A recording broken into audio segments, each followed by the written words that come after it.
बदकिस्मती से हमारे यूथ को जो है कोई मौका नहीं मिल पाता कि जिससे वो आगे की तरफ बढ़ सकें, कोई ऐसा कोई इंडस्ट्री, कोई कॉटेज इंडस्ट्री डाल सकें।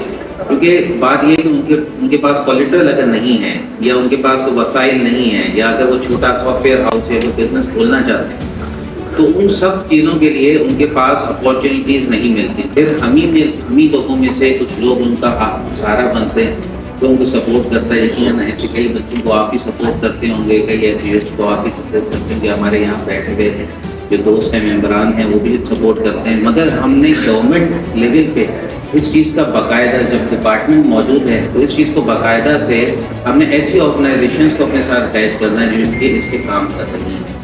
तो लिहाजा मेरा बड़ी ख्वाहिश थी जब आपने कलमदान संभाला कि मैं ना सिर्फ, क्योंकि आपके वालिद साहब स्पोर्ट्स के हवाले से एक मेंटोर की हैसियत रखते हैं, और उन्होंने उस दौर के अंदर जब जो है ऐसा कोई प्राइवेट स्टेडियम का कोई कॉन्सेप्ट नहीं था, उस वक्त उन्होंने प्राइवेट स्टेडियम किया, और ना सिर्फ लोगों को, नौजवानों की जो है वो भरपूर रहनुमाई की कि वो किस तरह से आगे बढ़े, और वहीं से खेल के बहुत सारे लोग आगे बढ़े। और इसी तरीके से जब आपके पास ये कलमदान आया तो मुझे उम्मीद ये हो गई कि यकीनी तौर पे ये कलमदान एक सही आदमी की तरफ आगे है, और उम्मीद करते हैं कि इंशाल्लाह ताला ना सिर्फ ये कि आप अपने जो केयर टेकर सेटअप डेज हैं इसके अंदर इसमें इम्प्रूवमेंट लाएंगे। ये टेनिस को किसी तरह से आगे बढ़ने नहीं देती, ना अपने हाथों से निकलने देती है, और ना किसी को खेलने देती है, ना किसी को आगे प्रोमोट करने देती है। इसी तरीके से हमारे मुख्तलिफ स्पोर्ट्स हैं जिनमें हम कई जगह पे अपने मेडल्स ला सकते हैं। उनमें जो है वो अगर आप हमें खुसूसी टाइम दें।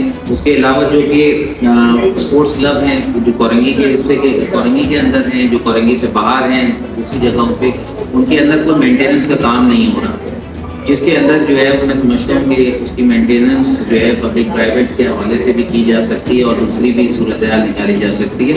उन तमाम एरियाज को भी आपको कवर करने की ज़रूरत है।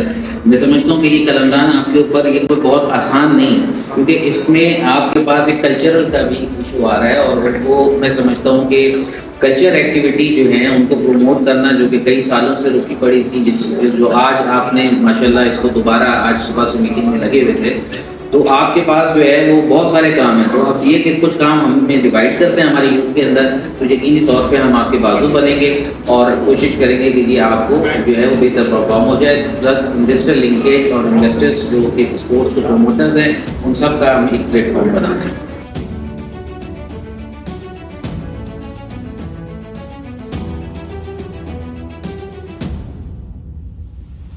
पहले मैं हेल्थ मिनिस्टर रहा, उसके बाद स्पोर्ट्स आए 2 मंथ्स बिफोर, और ये दोबारा मौका मिल गया, और ये आपके बहुत अच्छा हो गया कि लास्ट टाइम भी मेरे पास कल्चर और स्पोर्ट्स और यही भी यूथ अफेयर्स वाला पोर्टफोलियो था। आपके कुछ एडिशन हो गई है HR डेवलपमेंट की, लेकिन मुझे खुशी इस बात की हुई कि कुछ काम थे जो इतने छोटे पीरियड होते हैं, कुछ काम थे जो हमने शुरू किए थे वो अधूरे रह गए थे और फिर वो एड्रेस नहीं हो पाए, लेकिन हमारे लिए कुछ अल्लाह की करनी ऐसी हो गई कि कंटिन्यूटी आ गई। तो we are treating it as an extension of the last tenure। तो कुछ काम थे जो फाइलें जो थी वो दब गई थी, और वो फाइलें जो वो पहले ही दिन डेस्क पे बैठती दोबारा खुल गई। तो you will see a lot of good happening in the province of Sindh। एक मैं आपकी तारीफ, पार्टी की तारीफ में कह दूँ, फराज भाई ने बताया भी अच्छा हुआ, मेंशन किया कि 25% ऑफ द बेनिफिट और जो एसोसिएशन खजाने में डाल रही है उसकी बड़ी वर्थ है, बड़ी वैल्यू है। It's a huge contribution to the exchequer। लेकिन ये पहली वो जगह है जहाँ मैं गया हूँ जहाँ पे आपने अभी तक मुझसे कुछ मांगा नहीं है, आपने सिर्फ देने की बात की है। And it's really taken me by shock कि उमूमन जब चीफ गेस्ट बुलाया जाता है तो चीफ गेस्ट से बहुत सारी चीज़ें मांगी जाती हैं। आप लोगों ने, हर आदमी ने तकरीर में एक ही बात की है कि हमसे कुछ खिदमत ले, हमसे पैसा भी ले, हम इंडस्ट्रियलिस्ट हैं, हम करने को तैयार हैं, यूथ की भी हम खिदमत और ट्रेनिंग करने को तैयार हैं, हमें जगह दे करके हम देंगे। तो ये वो अल्फाज हैं जो मैं मेरे कान तरस रहे थे सुनने को, और मैं ज़रा भी एक्सपेक्टेशन लेके नहीं आया था कि यहाँ पे इस तरह की कुछ बातें हो जाएंगी। और जो हमारी पाइपलाइन में चीज़ें हैं उनमें बहुत सारे ऐसे प्रोजेक्ट्स हैं जहाँ पे मैं आप सबकी खिदमत ज़रूर लूँगा और आप सबका मशवरा भी करूँगा।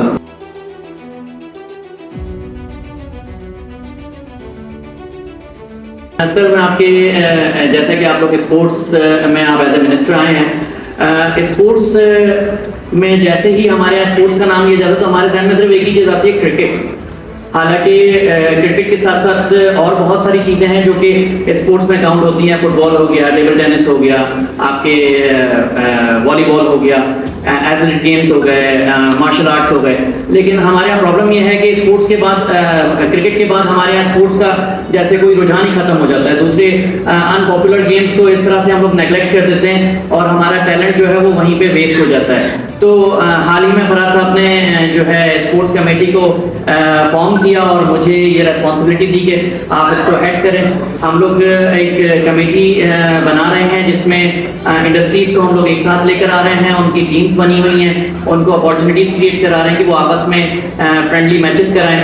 हमारे यहाँ पे जो ग्राउंड्स बने हुए हैं उनकी मेंटेनेंस का बहुत बड़ा इशू है। हमारे यहाँ एक स्टेडियम है, उस पर भी मैं आपको चाहूँगा कि आप एक निगाह डालें ताकि इंडस्ट्री को सपोर्ट मिले। हमारा यूथ, देखिए किसी भी मुल्क का सरमाया उसका यूथ होता है और हमारे यहाँ 64% पॉपुलेशन अंडर 30 ईयर्स है।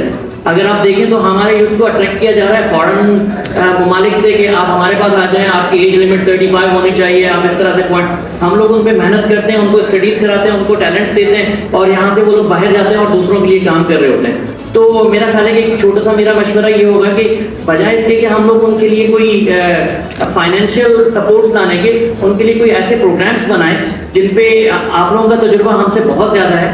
कोई ऐसी शॉर्ट टर्मिनोलॉजी या उनको ऐसी स्किल्स प्रोवाइड किए जाएं, उनको ऐसा ट्रेन किया जाए आईटी से रिलेटेड कि वो लोग अपने आप को इसी मुल्क में बेहतर प्रेफर करें और यहाँ पे आगे बढ़ने की कोशिश करें।